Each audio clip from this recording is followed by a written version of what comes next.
Ketua Umum PKB Muhaimin Iskandar atau Caimin menjadi salah satu tokoh yang mengikuti pembekalan calon menteri Kabinet Prabowo Gibran.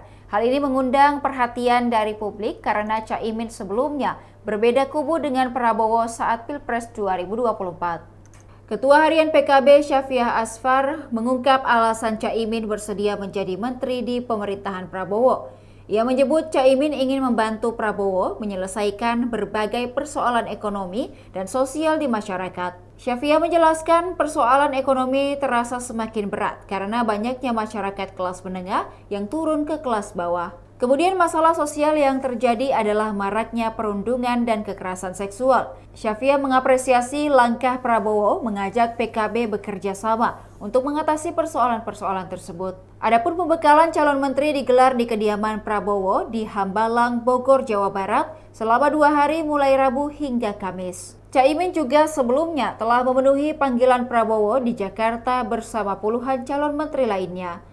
Di kabinet pemerintahan mendatang, PKB dikabarkan akan mendapat 3 kursi. 2 kursi menteri disebut-sebut bakal diisi oleh Caimin dan Abdul Qadir Kardik. Sementara 1 kursi wakil menteri atau wamen diisi oleh Wakil Ketua Umum PKB Faisal Riza. Demikian Tribun Timur Hot News kali ini. Saksikan berita menarik lainnya hanya di kanal YouTube dan Facebook Tribun Timur.